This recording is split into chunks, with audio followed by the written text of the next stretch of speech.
And I know it wasn't announced that Caitlin Clark wouldn't play until right before, but this is a preseason game where Clark is not available, and yet you want to body check me? Fine.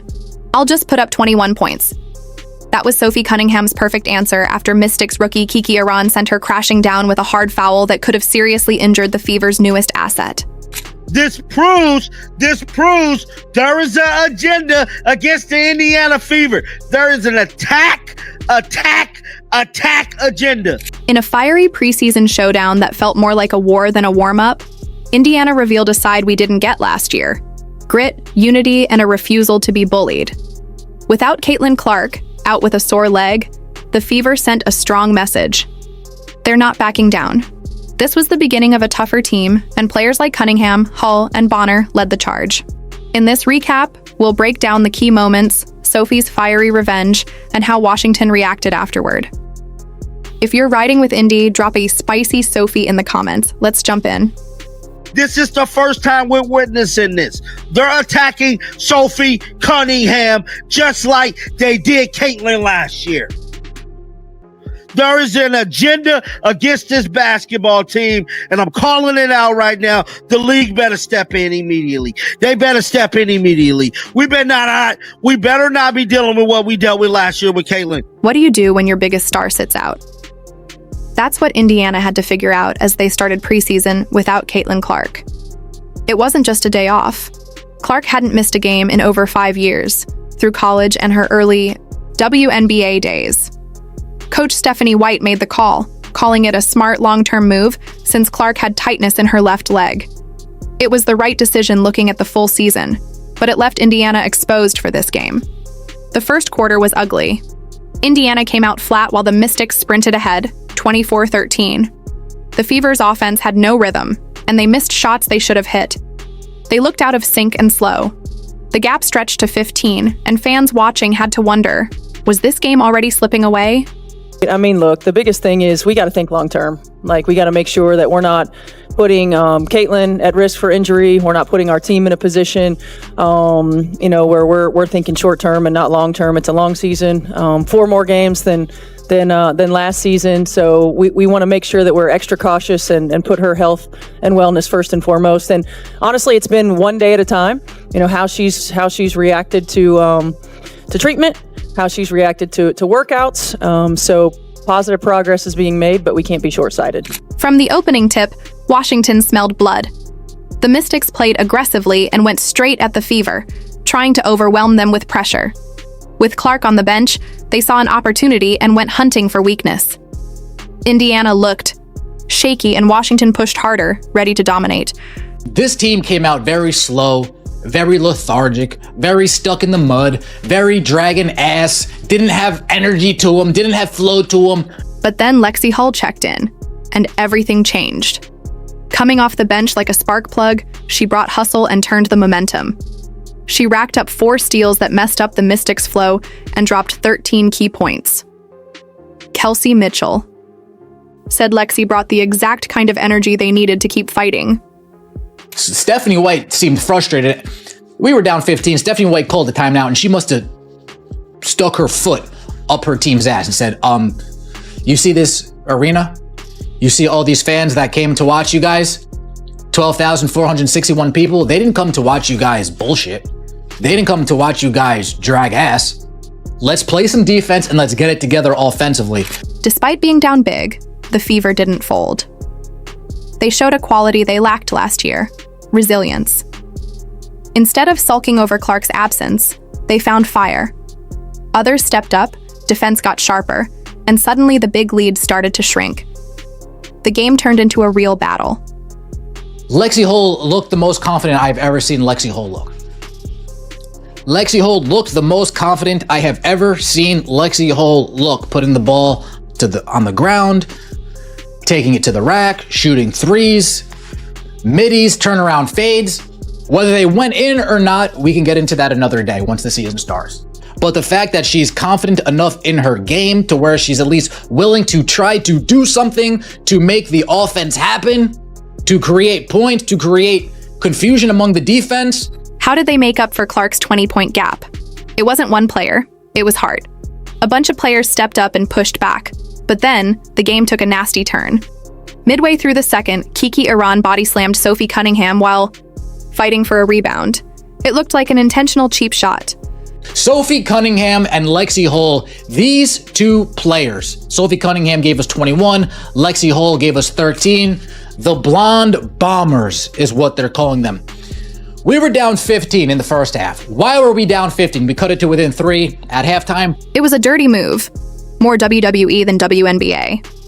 Cunningham, acquired in a multi-team trade, had been heating up and cutting into Washington's lead. She was moving well, causing issues for defenders, and then, boom. Everything shifted after the foul.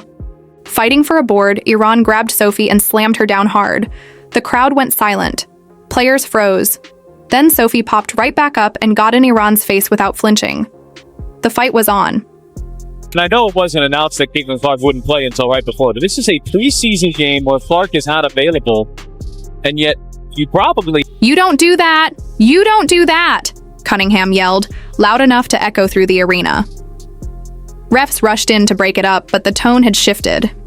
After a video review, Iran got a flagrant one, not nearly harsh enough for that kind of hit. I have 10,000 people here and a real home court advantage.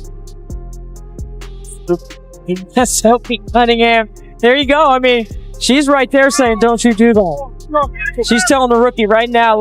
And the targeting didn't stop. Later, Brittany Sykes shoved Sophie to the floor again. This wasn't defense. It was personal. The Mystics clearly had it out for her, and they weren't hiding it. And that's Kiki Arafin, and I got to tell you, here we go with the smiling like you've done. I don't get it. This is the worst part of the WNBA. It is. But Indiana wasn't staying quiet. This wasn't the soft fever team from last year. Dana Bonner, the vet, immediately stood up to Sykes. This team defends each other now. That moment flipped the game. Washington thought they were setting the tone, but they just fired up a dangerous opponent. Coach White later called Sophie a dog, basketball slang for someone who plays with unmatched heart and fire. I mean, yikes. Kiki, the new Kennedy. A lot of people not happy. Demon Sophie, yeah, she showed up. Look at this. They're celebrating that. Okay. I mean, it's crazy. Here we go again. Here we go again.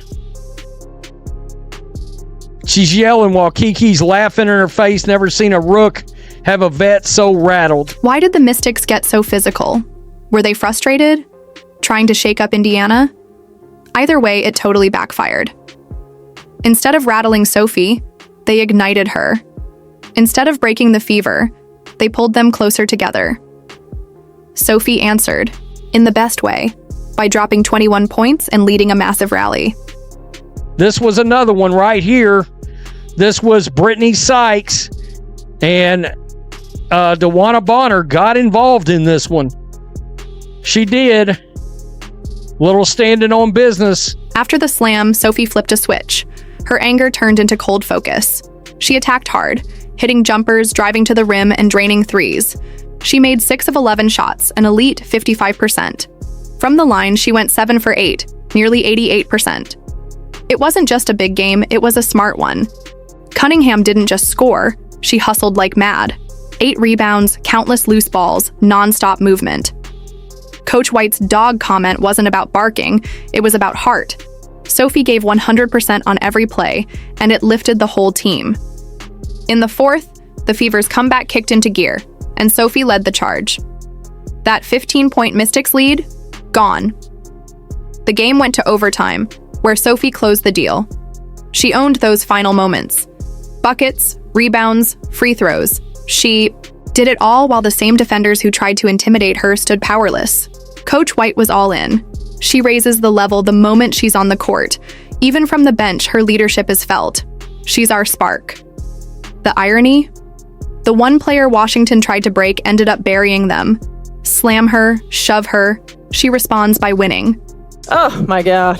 Sophie's a dog. She just is, she's a competitor. She's versatile, so she allows us to do different things. Like, she plays with such a toughness. She's huge, and she's going to be for us all season long. But what she brings from an energy standpoint. She raises the level of play of everybody around her as soon as she steps foot on the floor. Hell, even on the sideline. I mean, her communication, everything. You know, she's definitely an X factor. When the final buzzer sounded in Gainbridge Fieldhouse, it wasn't just a win. It was a shift. Last year's Fever folded under pressure. This year's version, they punch back. Cunningham's performance proved that the culture is changing. The ending said it all. After the game, the same Mystics players who had dished out hits all night skipped handshakes and walked off. Why? They got beat at their own game. Over 12,000 fans roared for every Fever stand and every clutch moment. Sophie called them the sixth man, saying the crowd helped fuel their fire. This wasn't just about Sophie. Hull was diving for loose balls. Mitchell and Boston stayed calm and executed. Bonner brought toughness. The whole team showed grit. When Iran slammed Sophie, Bonner was there instantly. That kind of unity didn't exist last year. Lexi Hull gets a nice steal here, runs down the court, finds Sophie Cunningham, who pumps up the... Thrown on the drive. High arcing pass. It was too high. Hull pulls down the rebound. Here's Cunningham again. Cunningham, coast to coast. What a first half for Sophie Cunningham. Oh, yeah. And this is as we've clawed back after being down 15. Sophie Cunningham, 12 points, 3 rebounds, 1 steal in 11 minutes off the bench in the first half. Sophie Cunningham and Lexi Hull played a majority of this game for the Indiana Fever. And they played together a majority of the time they were in this game.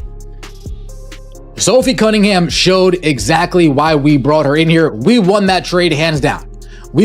Hands down, no ifs, ands, or buts about it. We won the Sophie Cunningham trade. Coach White said free throws made the difference.